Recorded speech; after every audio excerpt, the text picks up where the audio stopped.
Sahara desert एक रेगिस्तान है जो अपने अंदर कई राज समेटे हुए है। ऐसा कहा जाता है कि एक समय पर यह एक समृद्ध सभ्यता हुआ करती थी। इस पूरे हिस्से में हरे भरे जंगल और पेड़ पौधे होते थे। उस समय कई झीलें और नदियां भी यहाँ मौजूद थी, लेकिन आज हर जगह केवल रेत और मिट्टी के टीले ही नजर आते हैं। लेकिन जिस सहारा में आपको सिर्फ रेत ही रेत दिखाई देती है, उस सहारा की रेत के नीचे कई बड़े रहस्य छुपे हुए हैं। आपने अपनी एजुकेशन के दौरान भी पढ़ा होगा कि सहारा एक वीरान रेगिस्तान है, लेकिन आखिर इतना शांत दिखने वाला ये रेगिस्तान अपने अंदर इतने सारे रहस्य कैसे समेटे हुए है, चलिए समझते हैं।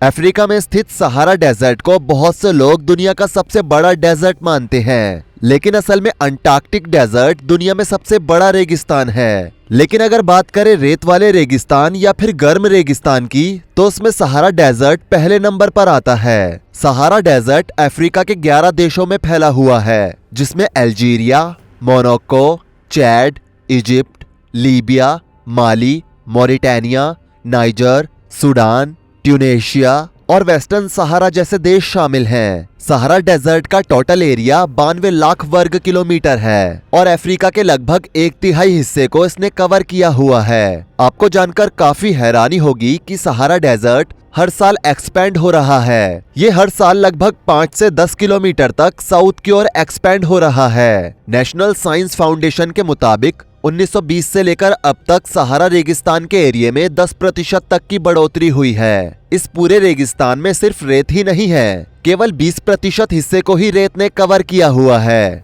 और बाकी का हिस्सा रॉकी प्लेटोज से घिरा हुआ है। रेगिस्तान में आमतौर पर जानवरों की प्रजातियां बहुत ज्यादा देखने को मिलती है, लेकिन फिर भी वैज्ञानिकों ने 4000 ऐसी प्रजातियों के बारे में पता लगाया है जो कि सिर्फ इसी रेगिस्तान में पाई जाती है। इनमें से अधिकांश जानवर रेत के अंदर बिल बनाकर या फिर पहाड़ियों के बीच में ही छिपकर रहते हैं। ऐसा इसलिए क्योंकि यहाँ पर गर्मी से खुद को बचाना अपने आप में एक चैलेंज है, क्योंकि सहारा एक रेगिस्तान है जहाँ पर औसतन तापमान तो 35 डिग्री सेल्सियस के आसपास ही रहता है, लेकिन सूरज की गर्मी रेत को बहुत ज्यादा गर्म कर देती है। तो ऐसे में सूरज की रेज ऊपर से गर्मी देती है और रेत नीचे से। ऐसे में 35 डिग्री तापमान 50 डिग्री तापमान के बराबर फील होता है, जिस कारण यहाँ सरवाइव करना और भी ज्यादा मुश्किल हो जाता है। वीरान रेगिस्तान होने की वजह से यहाँ का तापमान 50 डिग्री से 58 डिग्री सेल्सियस तक पहुँचना भी कोई बड़ी बात नहीं है। जहाँ यहाँ पर दिन में इतनी ज्यादा गर्मी होती है, तो वहीं रात में यहाँ का तापमान 0 डिग्री सेल्सियस तक गिर जाता है। तो वहीं माउंटेन प्लेटोज वाले हिस्से में कई बार तापमान -18 डिग्री सेल्सियस तक भी पहुंच जाता है। तापमान में इस बदलाव का सबसे ज्यादा असर यहाँ के पत्थरों में देखने को मिलता है और उनमें दरारें आने लगती है और वो टूटकर रेत में परिवर्तित हो जाते हैं। सहारा रेगिस्तान जैसे गर्म इलाके में भी कुदरत ने कई करिश्मे दिखाए हैं, क्योंकि यहाँ पर कई बार बर्फबारी भी देखने को मिली है। ईयर 1879 में और ईयर 2012 में सहारा डेजर्ट में बर्फबारी हुई थी। हालांकि बर्फ जमीन पर गिरने के कुछ ही देर बाद में पिघल भी गई थी, लेकिन ये अपने आप में किसी अजूबे से कम नहीं था कि किसी रेगिस्तान में बर्फ पड़ी हो। सहारा रेगिस्तान में बारिश भी ना के बराबर ही देखने को मिलती है। अधिकतर समय में ये पूरा इलाका ड्राई रहता है। सेंट्रल डिजास्टर्स के मुताबिक यहाँ पर कई बार 4 से 5 सालों तक भी बारिश देखने को नहीं मिलती है। तो वहीं अन्य रेगिस्तान में औसतन बारिश 75 किलोमीटर के आसपास ही रिकॉर्ड की जाती है और इसी वजह से सहारा रेगिस्तान में प्लांट्स के लिए भी सरवाइव करना आसान नहीं होता। लेकिन इसके बावजूद प्लांट्स की 3 स्पीशीज की खोज अब तक यहाँ की जा चुकी है, जो कि अपने आप में सोचने वाली बात है और इन प्लांट्स पर वैज्ञानिक रिसर्च कर रहे हैं। सहारा डेजर्ट में मौजूद सैंड-ड्यूज की ऊंचाई 200 मीटर तक देखने को मिलती है। ये ऊंचाई किसी 70 मंजिला इमारत के बराबर है। इस रेगिस्तान में एक मन को लुभाने वाला संगीत भी आपको सुनने को मिलेगा। जब भी यहाँ हवा चलती है तो रेत उड़ने लगती है और एक अलग प्रकार के संगीत को वो क्रिएट करती है। सहारा डेजर्ट में कई जगह कांच के टुकड़े जैसे पत्थर पड़े हुए नजर आते हैं, लेकिन ये पत्थर कोई मैन मेड पत्थर नहीं है। वैज्ञानिकों द्वारा ऐसा माना जाता है कि आज से लाखों साल पहले सहारा रेगिस्तान में एक बड़ा मेटेरॉइड गिरा होगा और उसके गिरने से काफी मात्रा में थर्मल एनर्जी जनरेट हुई होगी और उसी के कारण यहाँ पर ये कांच जैसे टुकड़े आए होंगे। प्राचीन काल में लोग इसका इस्तेमाल ज्वेलरी बनाने के लिए भी किया करते थे और ये बात उस समय पता चली जब कुछ ममीज की कब्र में से इन टुकड़ों के बने आर्मर पाए गए। जब भी लोग सहारा डेजर्ट में जाते हैं तो उन्हें अचानक से पानी का तालाब दिखाई देने लगता है, लेकिन वास्तव में वहाँ कुछ भी मौजूद नहीं होता है। इस फिनोमिना को मिराज या मरीचिका कहा जाता है और रिफ्लेक्शन ऑफ लाइट के कारण लोगों को मिराज का एहसास होता है। इस फिनोमिना में ऐसा लगता है जैसे 2 से 3 किलोमीटर की दूरी पर कोई पानी का तालाब या झील मौजूद है, लेकिन जब वहां पहुंचते हैं तो पता लगता है कि ये सिर्फ एक भ्रम था। पूरे सहारा रेगिस्तान में 1.5 लाख से अधिक जगह ऐसी है जहां मिराज नजर आता है। दोस्तों, सहारा डेजर्ट अपने अंदर और भी ना जाने कितने रहस्य दफन किए हुए है। खोजकर्ताओं का कहना है कि एक समय पर सहारा रेगिस्तान काफी हरा भरा हुआ करता था। इतना ही नहीं, यहाँ एक समय में बहुत उन्नत सभ्यता भी हुआ करती थी जो कि अपने समय के मुकाबले काफी एडवांस थी। अटलांटिस शहर के बारे में आप लोगों ने शायद सुना भी होगा, जिसे खोजने की कोशिश पिछले सैकड़ों सालों से की जा रही है। कुछ रिसर्चर्स का कहना है कि अटलांटिस शहर अटलांटिक महासागर की गहराइयों में समा गया था, तो कुछ अंटार्कटिका में बर्फ के नीचे इस शहर के छिपे होने की बात कहते हैं। लेकिन सहारा रेगिस्तान में कई ऐसे सबूत मिले हैं जो ये दावा करते हैं कि रहस्यमय अटलांटिस शहर इसी रेगिस्तान में हुआ करता था। कहा जाता है कि लगभग 10,000 साल पहले एक अटलांटिस नाम का शहर हुआ करता था। उस दौर में उस समय के हिसाब से अटलांटिस एक एडवांस सिटी हुआ करती थी, इतनी ज्यादा एडवांस कि हम लोग इतने एडवांस होने के बाद भी आज तक उनकी बराबरी नहीं कर पाए हैं। अटलांटिस शहर में लोग कई प्रकार की धातुओं का इस्तेमाल किया करते थे।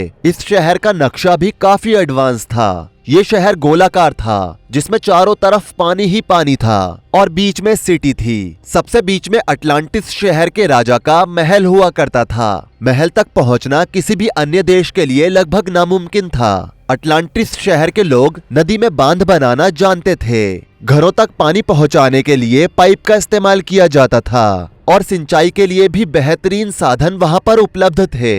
इस शहर के चर्चे आज भी एशिया और यूरोप तक हैं। आपको बता दें, मॉरिटेनिया देश में द रिचर्ड स्ट्रक्चर नाम का एक स्ट्रक्चर बना हुआ है। उसे सहारा रेगिस्तान की आंख कहा जाता है। इस स्ट्रक्चर को गौर से देखने पर यह बिल्कुल भी अटलांटिस शहर जैसा प्रतीत होता है। इतना बड़ा स्ट्रक्चर किसने, क्यों और कैसे बनाया, वैज्ञानिक आज तक इसका पता नहीं लगा पाए हैं। कुछ इसे मैन मेड बताते हैं तो कुछ का कहना है कि एलियंस ने यह स्ट्रक्चर बनाया था। लेकिन अगर बारीकी से ध्यान दिया जाए तो अटलांटिस शहर और रिचर्ड स्ट्रक्चर में बहुत सारी खूबियां एक जैसी नजर आती हैं। रिचर्ड स्ट्रक्चर का डायमीटर 45 किलोमीटर है। इस स्ट्रक्चर में भी रिंग्स बनी हुई है और उनके बीच में पानी की खाली जगह भी नजर आती है। ये स्ट्रक्चर स्पेस से भी नजर आता है। दोस्तों, एमिकोसी सहारा डेजर्ट का हाईएस्ट पॉइंट है जिसकी ऊंचाई सी लेवल से करीब 3400 मीटर है। हर साल सहारा रेगिस्तान में कई भयंकर तूफान भी देखने को मिलते हैं। एक हफ्ते तक धूल और मिट्टी के अंबार हवा में छा जाते हैं। रेगिस्तान के आसपास रहने वाले लोगों को इससे काफी समस्याएं भी होती हैं, खास तौर पर केप वर्डी शहर के लोगों को। ये शहर अफ्रीका का एक फेमस शहर है। इस शहर के लोग इस धूल भरी आंधी, धूल और चिलचिलाती गर्मी और रात के कड़ाके की ठंड के चलते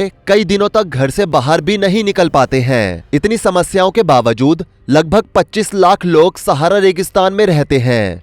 सहारा रेगिस्तान में रेत और पत्थरों के अलावा भी कई चीजें मौजूद हैं। दरअसल यहाँ मौजूद इन रेत के टीलों के नीचे पानी के तालाब मौजूद हैं, जो यहाँ के लोगों के लिए किसी खजाने से कम नहीं है। सहारा के ग्राउंड वाटर का इस्तेमाल सूडान, इजिप्ट और लीबिया जैसे कई देशों में किया जा रहा है। साल 1970 से सहारा का अंडरग्राउंड वाटर बाहर निकाला जा रहा है। साल 1996 में यहाँ पर पहली बार वाटर पाइपलाइन बिछाई गई थी और रोजाना 6.5 लाख क्यूबिक मीटर पानी यहाँ से बाहर निकाला जा रहा है। साल 2008 में लार्जेस्ट इरिगेशन प्रोजेक्ट के लिए Guinness book of world record में इसका नाम भी दर्ज किया गया था। दोस्तों, बहुत से लोग सहारा रेगिस्तान को फिजूल समझते हैं, लेकिन आज तक रेगिस्तान के कारण ही आप और हम खुलकर सांस ले पा रहे हैं। हवा से रेगिस्तान की धूल और मिट्टी के कण उड़कर दुनिया के कोने कोने तक पहुंचते हैं और अमेज़न के जंगलों में भी इन मिट्टी के कणों का एक बहुत बड़ा हिस्सा पहुंचता है। सहारा की मिट्टी में कई मिनरल्स पाए जाते हैं और ये मिनरल्स अमेज़न के जंगलों में पहुंचते हैं और पेड़ पौधों को पोषक तत्व प्रदान करते हैं, जिनसे हमें साफ और स्वच्छ हवा मिलती है। दोस्तों, सहारा डेजर्ट हमेशा से ऐसा नहीं था जैसा कि हमें आज ये नजर आता है। आज से करीब 10,000 साल पहले यहाँ पर ग्रीनरी हुआ करती थी। उस समय पूरे रेगिस्तान को जंगलों ने घेर रखा था। इन जंगलों के बीच में झीलें भी मौजूद थी। इन्हीं झीलों में से एक थी द टैमनरैसेट रिवर, जिसके बारे में साल 2015 में वैज्ञानिकों को पता चला था। इस रिवर के जरिए लोग कल्टीवेशन किया करते थे। इसके अलावा पशुपालन भी यहाँ रहने वाले लोगों के जीवन का एक हिस्सा था। लेकिन एक हरी भरी जगह अचानक से रेगिस्तान में कैसे बदल गई, इस बारे में वैज्ञानिकों की राय अलग अलग है। कुछ का कहना है कि यहाँ मौजूद जानवर बहुत ज्यादा घास और पौधे खाने लगे थे, जिस कारण उन पौधों को बढ़ने का मौका नहीं मिल पाया और जमीन बंजर होती गई। तो वहीं कुछ वैज्ञानिकों का कहना है कि अर्थ के एक्सिस के टिल्ट होने के कारण यहाँ सूखा पड़ने लगा था और वहाँ मौजूद लोग और जीव जंतु सबके सब मारे गए। इस एरिया में कई बड़े डायनासोर्स और अन्य प्रजातियों के जानवरों के अवशेष पाए जा चुके हैं। ऐसा माना जाता है कि आज से करीब 15,000 साल बाद एक बार फिर सहारा रेगिस्तान में ग्रीनरी देखने को मिलेगी और मुमकिन है कि तब अमेज़न से बड़ा जंगल ये कहलाएगा, जिससे धरती की ग्लोबल वार्मिंग की समस्या भी समाप्त हो सकती है। तो दोस्तों, ये तो सहारा रेगिस्तान की वो बातें हैं जिनके बारे में अब तक वैज्ञानिकों को पता चल पाया है। पर फिर भी अभी ये विशाल रेगिस्तान और भी ना जाने कितने और रहस्यों को अपने अंदर समेटे हुए है, जिनके बारे में रिसर्चर्स लगातार शोध कर रहे हैं। वैसे दोस्तों, इस विशाल रेगिस्तान के बारे में आपका क्या विचार है? कमेंट सेक्शन में जरूर बताइएगा। वीडियो पसंद आई हो तो वीडियो को लाइक करें, शेयर करें और ऐसी ही और वीडियोस के लिए इस चैनल को सब्सक्राइब करके साथ में बेल नोटिफिकेशन को भी ऑल पर सेट कर लें। धन्यवाद।